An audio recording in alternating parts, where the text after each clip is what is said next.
చట్టసభలు అంటేనే ప్రజలు ఎంతో విశ్వాసంతో నమ్మకంతో తమ నాయకులకు ఓటేసి గెలిపించుకొని చట్టసభలకు పంపించేసి తమ సమస్యలని ప్రభుత్వంకి చెప్పి వాటిని పరిష్కారం దిశగా వెళ్లేటువంటిదే ఆ యొక్క నాయకులను ఆ చట్టసభలకు పంపించేది.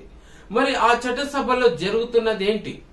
ప్రజా సమస్యలని అక్కడ పరిష్కరించే మార్గం కనబడుతుందా, లేక వారి యొక్క అంతర్గత విభేదాల వల్ల కొట్లాటలు కుమ్ములాటలతోటి ఆ పవిత్రమైనటువంటి అసెంబ్లీని వేదిక చేసుకొని అక్కడ విభేదాలకు తావవుతుందా అనేటువంటిది సమస్య ఇప్పుడు నెలకొన్నది.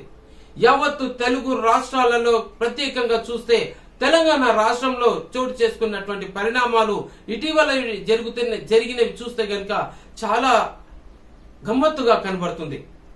ఓటేసి గెలిపించి చట్టసభలకు పంపిస్తే సమస్యలని పరిష్కరించమని చెప్పేసి ఈ తెలంగాణ రాష్ట్ర ప్రజలు కోరితే అక్కడికి వెళ్లి గౌరవ మర్యాదలు ఇచ్చి పుచ్చుకోవడాలు లేకుండా అమర్యాదగా ప్రవర్తిస్తూ ఏమని ఈ తెలుగు రాష్ట్ర ప్రజలకి దిశానిర్దేశం చేయాలనుకుంటున్నారో అర్థం కాకుండా తిక్కమక్క పడుతున్నటువంటి తెలంగాణ ప్రజలు ఇప్పుడు ఉన్నారు.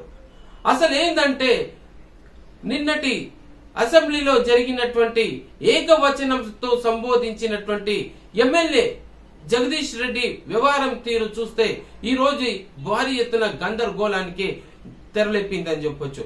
ఇక్కడ మీరు చూస్తున్నారు ఈ విజువల్ లో యావత్తు తెలంగాణలోని అన్ని రాష్ట్రాల్లో అన్ని జిల్లా హెడ్ క్వార్టర్లు అన్ని ప్రాంతాల్లో భారీ ఎత్తున నిరసనలు సెగలు కమ్ముకుంటున్నాయి. అక్కడ స్పీకర్ పట్ల ఆయన ప్రవర్తించిన తీరు, ఆయన మాట్లాడినటువంటి విధానం చూస్తుంటే అమర్యాదగా ఎంతో గౌరవప్రదంగా మాట్లాడి తమ సమస్యలను చెప్పుకుంటూ అవతల వ్యక్తుల మీద కూడా బాణాలను ఎక్కువ పెడుతూ సంబోధించి చెప్పాల్సింది పోయి అమర్యాదగా మాట్లాడడంతో ఈ రోజు ఈ పరిస్థితి దాపురించింది. కేవలం ఇలాంటి దిష్టి బొమ్మలు దగ్ధం చేయడమే కాకుండా అసలు తెలంగాణలోని రాష్ట్ర ప్రజలకు ఏమి సందేశం ఇవ్వాలనుకుంటున్నారో ఇక్కడ స్థానికంగా ఎన్నికైనటువంటి ఎమ్మెల్యేల యొక్క అసలు లక్ష్యము దిశ నిర్దేశం ఏంటనేది కూడా తెలియకుండానే ఎన్నికయి ఆ చట్టసభల్లో వాళ్ళు ప్రవర్తిస్తున్న తీరు అందరినీ గందరగోళానికి తెరలేపుతుంది. దళితుడైనటువంటి మా స్పీకర్ ప్రసాద్ కుమార్ గారిని జగదీశ్వర్ రెడ్డి అహంకారంతో ఈ అసెంబ్లీని సొంతమా నీ జాగిరా అని మాట్లాడిండు.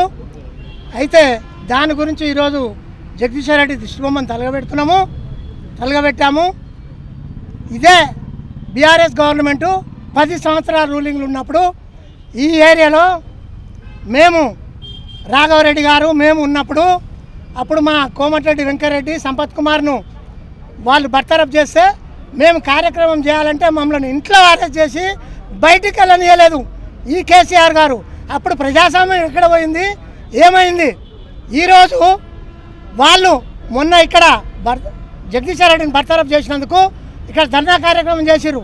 అంటే మీరు ఆలోచించండి, కాంగ్రెస్ గవర్నమెంట్లో అందరికీ ప్రజాస్వామ్యం ఉంది. ప్రజాస్వామ్యంగా వాళ్ళు ధర్నా చేస్తే కూడా కాంగ్రెస్ గవర్నమెంట్ ఎవరిని ఏమనలేదు. వాళ్ళు ఇష్టారాజ్యంగా ధర్నా చేసుకున్నారు. కానీ ఆ రోజు 10 ఏళ్ళు రాఘవరెడ్డి బాగా ఎఫెక్టెడ్ పర్సన్ ప్రతి ప్రోగ్రాంకు తీసుకురావాలా, పోలీస్ స్టేషన్లో కూర్చోబెట్టాలి, తీసుకురావాలా, ఇంట్లోకి వెళ్ళనియొద్దు. పోలీసు వాళ్ళు మాకు తెలుసు కనుక తీసుకురాకుండా మేము ఇంట్లోనే ఉంటామంటే ఇడిచిపెట్టిర్రు. ఇంట్లోనే ఉన్నాం. 10 ఏళ్ళు ఎంత కష్టపడ్డామో మాకు తెలుసు. అసలు ప్రజాస్వామ్యం అనేది లేకుండా పోయింది. ఈరోజు ప్రజాస్వామ్యంగా కాంగ్రెస్ గవర్నమెంట్ చేస్తుంటే ఇవాళ ఏదో మొగని కొట్టి మొగసాలకు ఎక్కినట్టు లోపల మొగని కొట్టి బయటకు వచ్చిన మొగడని నన్ను కొట్టిండు అన్నట్టు ఈ కేటీఆర్ ఈ హరీష్ రావు చాలా మాటలు మాట్లాడుతున్నారు. ఎవరండి ఈ కేటీఆర్ గారు? ఈ మన తెలంగాణ గురించి ఎక్కడ కష్టపడ్డాడండి?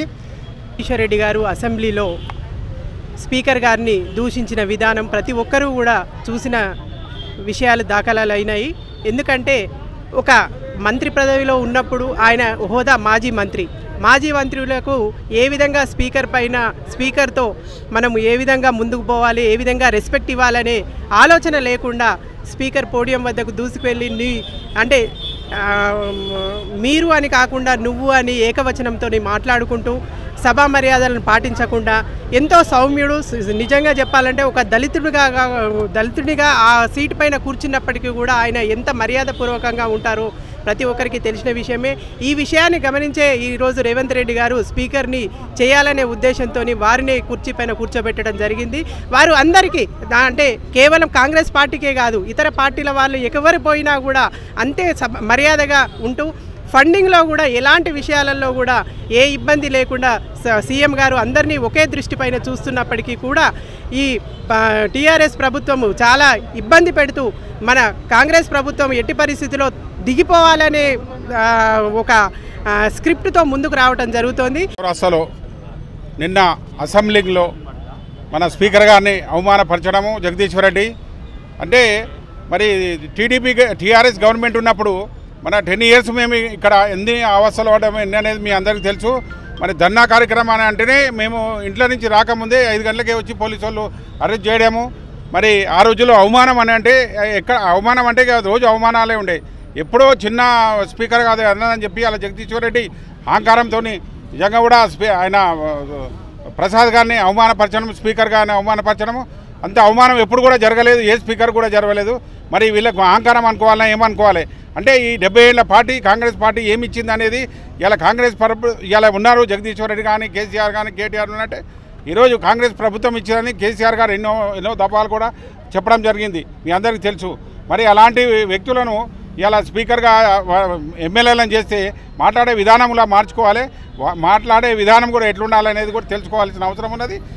ప్రభుత్వము కాంగ్రెస్ ప్రభుత్వం వచ్చినాక 15 నెలలు అవుతుంది, అభివృద్ధికి అడుగులు వేస్తూ ఉంటే, సంక్షేమానికి ప్రజల పక్షాన ప్రజల కోసము అభివృద్ధి పనులు చేస్తూ ఉంటే మరి ఓర్వలేక మరి ప్రతిపక్షంగా వారు ఉండలేక మరి ఎట్లా ఖరాబ్ చేయాలి అసెంబ్లీని అనే ఆలోచన చేసి మరి ఒక దళిత స్పీకర్ గారిని మరి స్పీకర్ గారు చాలా చక్కగా వారికి తెలియజేశారు.